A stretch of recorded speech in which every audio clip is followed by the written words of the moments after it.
Get it when I get back.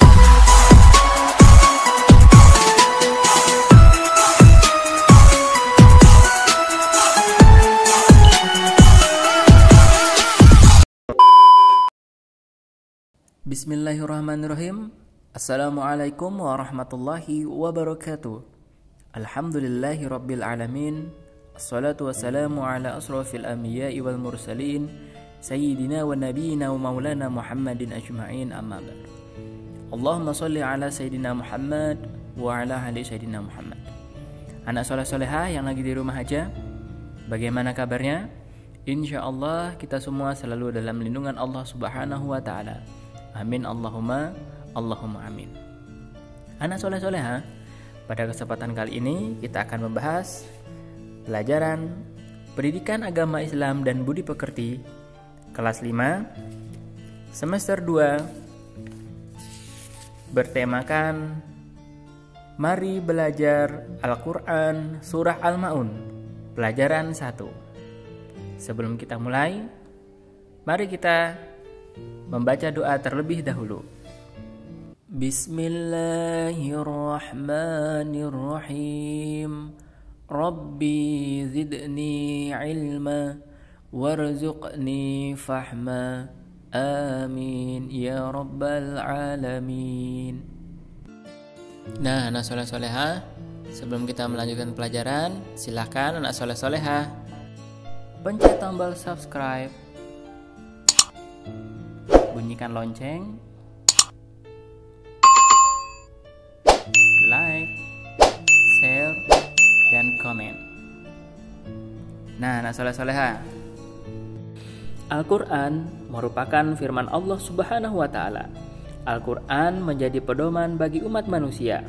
Di dalam Al-Quran terdapat banyak petunjuk. Al-Quran wajib dibaca dan diamalkan oleh setiap muslim agar selamat di dunia dan akhirat. Untuk pembahasan kali ini, kita akan membahas Al-Quran Surah Al-Ma'un. Surah Al-Ma'un jumlahnya ada 7 ayat. Dan Surah Al-Ma'un merupakan surah yang ke-107 urutannya di dalam Al-Quran. Surah Al-Ma'un diturunkan sesudah surah At-Takatsur. Nama Al-Ma'un sendiri diambil dari ayat terakhir, yaitu artinya barang-barang yang berguna.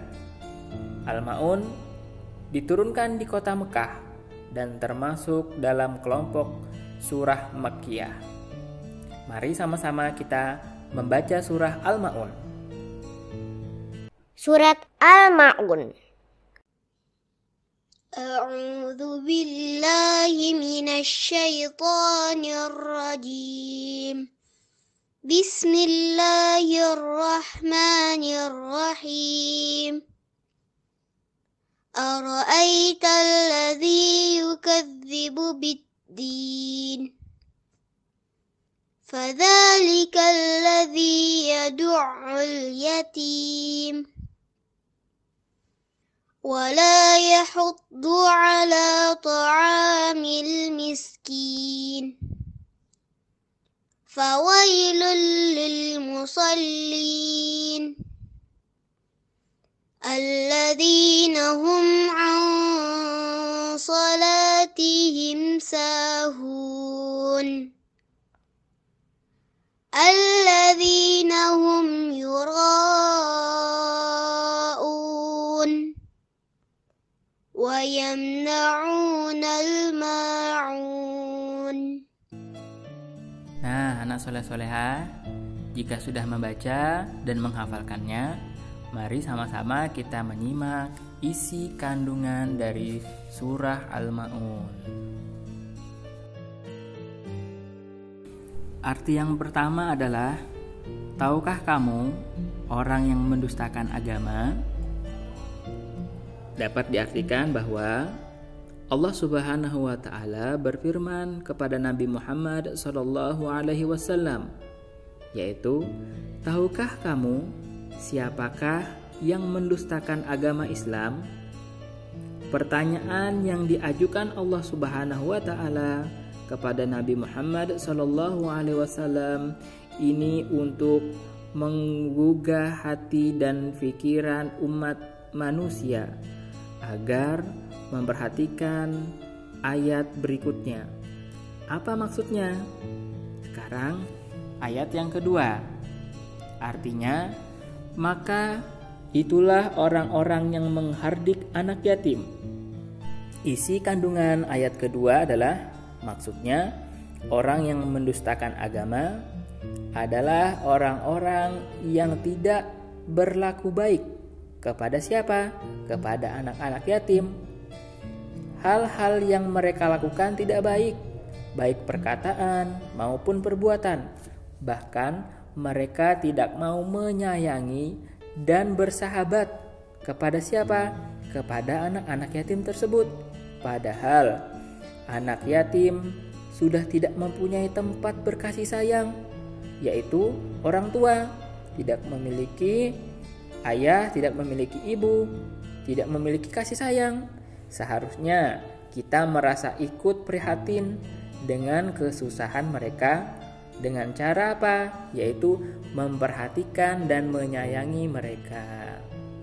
Nah, sekarang arti yang ketiga, dan tidak mendorong memberi makan orang miskin. Apa maksudnya? Yaitu orang yang termasuk mendustakan agama adalah orang yang tidak memperhatikan nasib fakir miskin yang serba kekurangan.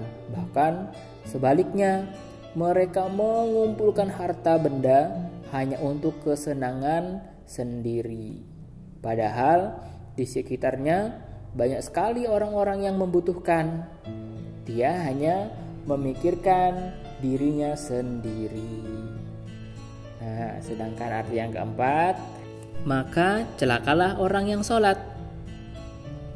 Loh, kok bisa orang yang sholat celaka? Nah, maksudnya adalah ayat selanjutnya merupakan kecaman atau ancaman bagi orang-orang yang tidak memperhatikan sholatnya.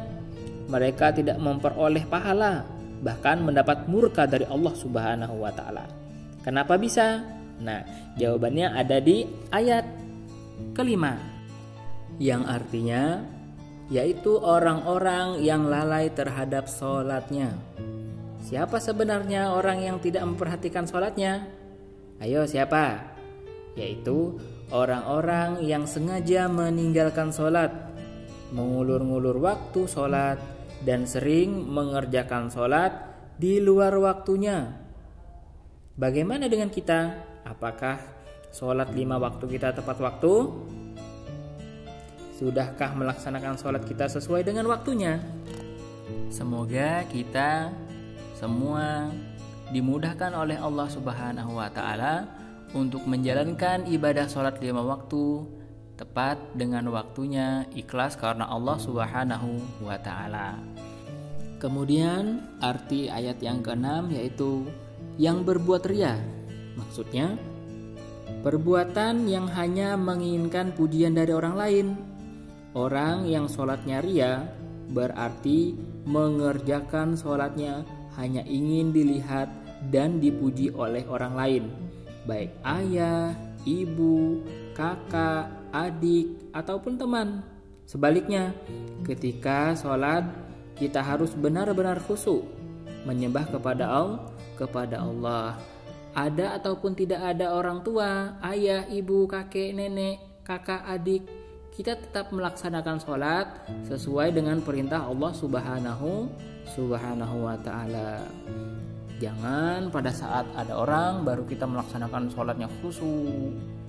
Itu berarti kita mengharap pujian dan sanjungan orang lain, tidak ikhlas karena Allah. Nah, dan yang ketujuh artinya dan enggan memberi bantuan. Bantuan kepada siapa? Allah Subhanahu wa Ta'ala pun menjelaskan orang-orang yang rugi dengan sholatnya, mereka adalah orang-orang yang tidak mau menolong saudaranya, temannya, dan orang lain dengan harta yang dia miliki, meskipun hanya sedikit. Menolong dengan harta sedikit saja dia tidak mau, apalagi dengan banyak harta. Misal tidak mau meminjamkan buku, pulpen, dan lain-lain.